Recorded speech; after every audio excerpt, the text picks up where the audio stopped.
Dans ce chapitre, l'objectif va être de connaître les grandes lignes de la politique d'insertion en France. Alors, vous allez voir que, on va dire, pour comprendre finalement l'insertion, il faut aller comprendre la politique, parce que tout est lié. Vous verrez que dans votre métier, quand voilà, vous serez diplômé et que vous serez en poste, toutes vos actions, finalement, en amont, sont décidées par les politiques d'insertion et de l'emploi. Donc c'est important de toujours avoir ce lien-là et d'aller rafraîchir vos connaissances et puis de vous intéresser à ce qui se passe. Parce que vraiment, sur le terrain, vous verrez les effets. Donc comme on a vu au chapitre 1, le terme insertion est finalement un terme récent que l'on retrouve dans les textes législatifs français depuis, on dira, les années 80. Donc il est apparu en fait à la fin des 30 Glorieuses en France. Et là, on repart au collège, voire le lycée. Ouais, bon courage, hein, c'est une partie qui est hyper intéressante. Bon, la période des 30 Glorieuses, je vous le remets, 45-75, c'est bon? Donc, pendant cette période-là, on sort de la Deuxième Guerre mondiale, donc on est dans la reconstruction et on parle de plein emploi. Donc, c'était une croissance de plus de 10%, imaginez-vous. Et une démographie hyper importante, donc c'est le baby boom. Malheureusement, en 73, le premier choc pétrolier, bam, ça marque la fin de ce baby boom là, de ce plein d'emploi, et c'est là où nos métiers se sont finalement créés et puis insérés dans on va dire le paysage socio-économique. Donc on a plutôt dit finalement c'était les 20-30 piteuses. Voilà. Donc le contexte économique n'étant plus favorable à l'emploi, il y a une baisse finalement dans tout le pays de la demande manufacturière, tout ce qui est domaine métallurgique et sidérurgique, donc tout ça, ça s'est effondré. Voilà. Donc on a observé, hein, c'est les faits, hein, la baisse de ce côté-là et forcément la montée du chômage de masse. Donc le chômage de masse, c'est un terme aussi qui apparaît à ces époques-là, et plus particulièrement chez les jeunes et les travailleurs non qualifiés. Et c'est là on a commencé à parler de chômage de longue durée. Et ce chômage de longue durée va s'inscrire dans le paysage français. Malgré des reprises économiques, il s'insère à ce moment-là. Donc c'est hyper important de comprendre ça. À la fin de ces années 70, il y a eu de nombreuses études et des travaux qui ont été réalisés par les associations nationales qui portaient quoi sur la pauvreté, la jeunesse, les quartiers défavorisés. Et ces rapports-là, en fait, ont pointé une défaillance dans les politiques sociales de l'époque, donc dites traditionnelles, qui étaient plutôt centralisées et conçues en silos dont les thématiques sont l'emploi, le logement et la santé, par exemple, et d'autres thèmes aussi. Et au profit de ces politiques-là, il y a eu les politiques sociales qui se basent sur la territorialisation. Vous vous rappelez du chapitre passé? Donc voilà, le territoire et aussi finalement la transversalité et le ciblage des populations pour aller au plus près de leurs besoins. Donc la différence a été ça, c'est qu'au finalement on s'est rendu compte que ce chômage de masse-là et les demandeurs d'emploi de longue durée, il y a eu des réflexions qui se sont faites, des rapports qui ont eu lieu et derrière a émergé de nouvelles politiques, de nouvelles actions. Par exemple, on peut dire que le rapport Schwartz, vous irez regarder, ce monsieur-là, c'est un professeur qui a été nommé par le Premier ministre de l'époque pour mettre en place un rapport, notamment chez les jeunes de 16 à 25 ans. Et finalement, ce rapport, qu'est-ce qu'il dit? C'est que le chômage de cette catégorie-là de personnes était 3 fois plus élevé. Donc, il fallait bien agir. Voilà. Et c'est pour ça, et c'est grâce à ça, je dirais, qu'il y a eu les missions locales derrière, qui au départ était provisoire. Donc ce rapport a mis en place la connaissance des jeunes, l'accueil et l'orientation, les relations avec les entreprises d'accueil, secteur marchand et non marchand.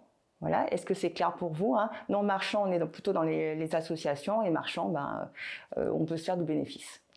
Et il y a eu aussi une fonction de relation avec les organismes de formation. Donc vous voyez que petit à petit, avec l'histoire finalement de notre pays, ces rapports-là, ces prises de conscience, on a commencé à mettre en place des réflexions pour derrière mettre des actions sur le terrain. D'accord? Et donc, à travers ce rapport Schwartz, il a préconisé 2 types de structures qui sont les missions locales et les permanences d'accueil, d'information et d'orientation qu'on appelle PAIO. Voilà.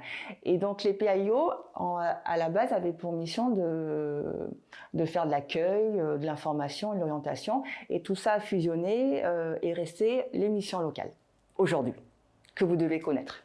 Donc on part de ces 30 glorieuses, ensuite la baisse du travail, hein, finalement, et la montée du chômage. Et à travers ce maillage-là est né le RMI. Alors, peut-être que certains ne savent pas du tout ce que c'est parce que voilà, ça date de 88. Même moi, j'étais très petite à l'époque. Donc le RMI, c'est le revenu minimum d'insertion qui a été mis en place par Michel Rocard. Il y a une vidéo, hein, il y a un lien en dessous. Vous pourrez aller cliquer dessus pour voir cette vidéo si vous voulez en savoir un peu plus. Donc à travers ce Premier ministre-là a été mis en place ce revenu minimum d'insertion, qui finalement avait pour objectif de soutenir ces personnes-là qui avaient presque plus de revenus, voire rien du tout. C'était l'État-providence, on peut parler de ça aussi. Donc cette loi apporte deux nouveautés pour les adultes chômeurs ou précaires.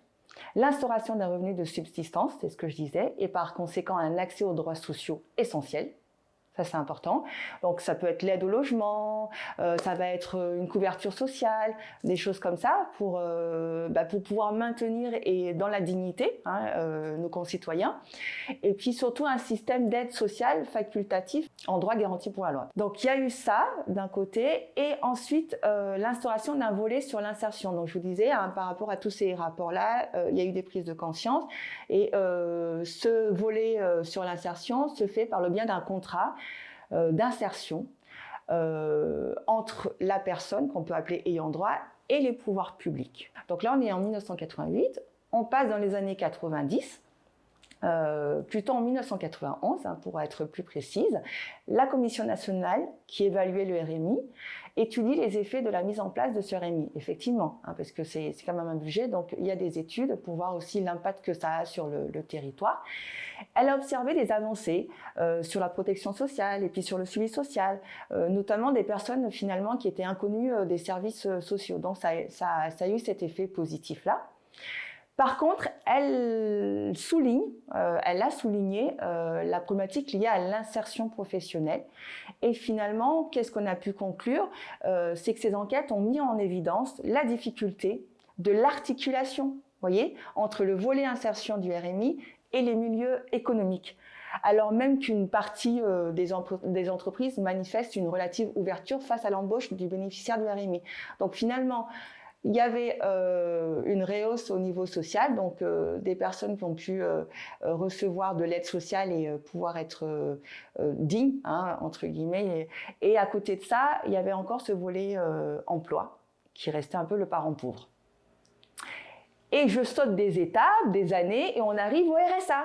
Donc en fait, le RSA est la petite sœur du RMI. Donc le revenu social d'activité que, pareil, vous avez sans doute entendu parler.